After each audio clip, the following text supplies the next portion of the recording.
மத்தேயு 7ஆம் அதிகாரம். நீங்கள் குற்றவாளிகள் என்று தீர்க்கப்படாதபடிக்கு மற்றவர்களை குற்றவாளிகள் என்று தீர்க்காதிருங்கள். ஏனெனில் நீங்கள் மற்றவர்களை தீர்க்கிற தீர்ப்பின்படியே நீங்களும் தீர்க்கப்படுவீர்கள். நீங்கள் மற்றவர்களுக்கு அளக்கிற அளவின்படியே உங்களுக்கும் அளக்கப்படும். நீ உன் கண்ணில் இருக்கிற உத்திரத்தை உணராமல் உன் சகோதரன் கண்ணில் இருக்கிற துரும்பை பார்க்கிறதென்ன? இதோ, உன் கண்ணில் உத்திரம் இருக்கையில் உன் சகோதரனை நோக்கி, நான் உன் கண்ணில் இருக்கும் துரும்பை எடுத்து போடட்டும் என்று நீ சொல்வதெப்படி? மாயக்காரனே, முன்பு உன் கண்ணில் இருக்கிற உத்திரத்தை எடுத்து போடு, பின்பு உன் சகோதரன் கண்ணில் இருக்கிற துரும்பை எடுத்து போட வகை பார்ப்பாய். பரிசுத்தமானதை நாய்களுக்கு கொடாதேயுங்கள். உங்கள் முத்துக்களை பன்றிகள் முன் போடாதேயுங்கள். போட்டால் தங்கள் கால்களால் அவைகளை மிதித்து திரும்பிக் கொண்டு உங்களை பீறி போடும். கேளுங்கள், அப்பொழுது உங்களுக்கு கொடுக்கப்படும். தேடுங்கள், அப்பொழுது கண்டடைவீர்கள். தட்டுங்கள், அப்பொழுது உங்களுக்கு திறக்கப்படும். ஏனென்றால் கேட்கிறவன் எவனும் பெற்றுக்கொள்கிறான், தேடுகிறவன் கண்டடைகிறான், தட்டுகிறவனுக்கு திறக்கப்படும். உங்களில் எந்த மனுஷனானாலும் தன்னிடத்தில் அப்பத்தை கேட்கிற தன் மகனுக்கு கல்லை கொடுப்பானா? மீனை கேட்டால் அவனுக்கு பாம்பை கொடுப்பானா?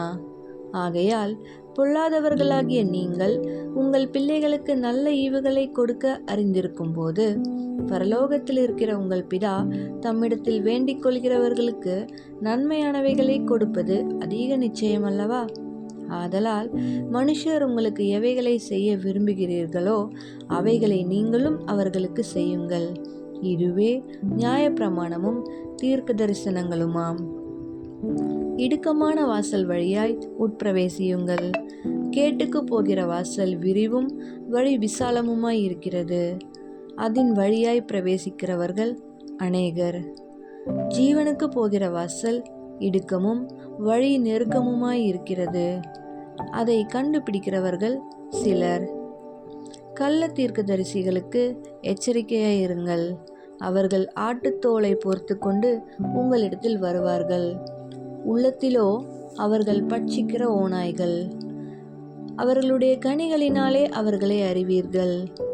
முட்செடிகளில் திராட்சை பழங்களையும் முட்பூண்டுகளில் அத்திப்பழங்களையும் பறிக்கிறார்களா?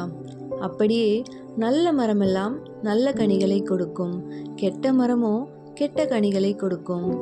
நல்ல மரம் கெட்ட கனிகளை கொடுக்க மாட்டாது, கெட்ட மரம் நல்ல கனிகளை கொடுக்க மாட்டாது.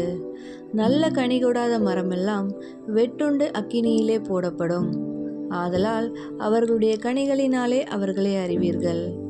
பரலோகத்தில் இருக்கிற என் பிதாவின் சித்தத்தின்படி செய்கிறவனே பரலோக ராஜ்யத்தில் பிரவேசிப்பானே அல்லாமல், என்னை நோக்கி கர்த்தாவே கர்த்தாவே என்று சொல்கிறவன் அதில் பிரவேசிப்பதில்லை.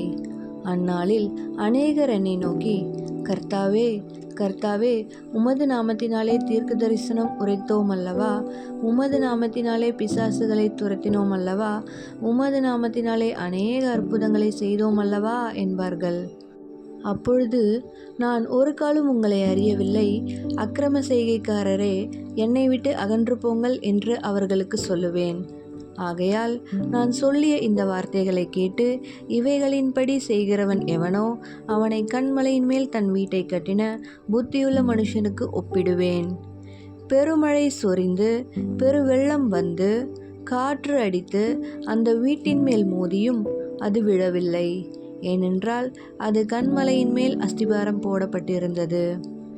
நான் சொல்லிய இந்த வார்த்தைகளை கேட்டு இவைகளின்படி செய்யாதிருக்கிறவன் எவனோ அவன் தன் வீட்டை மணலின் மேல் கட்டின புத்தியில்லாத மனுஷனுக்கு ஒப்பிடப்படுவான்.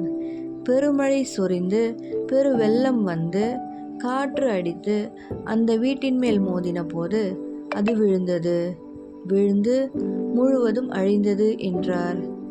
இயேசு இந்த வார்த்தைகளை சொல்லி முடித்தபோது அவர் வேதபாரகரைப் போல் போதியாமல் அதிகாரமுடையவராய் அவர்களுக்கு போதித்தபடியால் ஜனங்கள் அவருடைய போதகத்தை குறித்து ஆச்சரியப்பட்டார்கள்.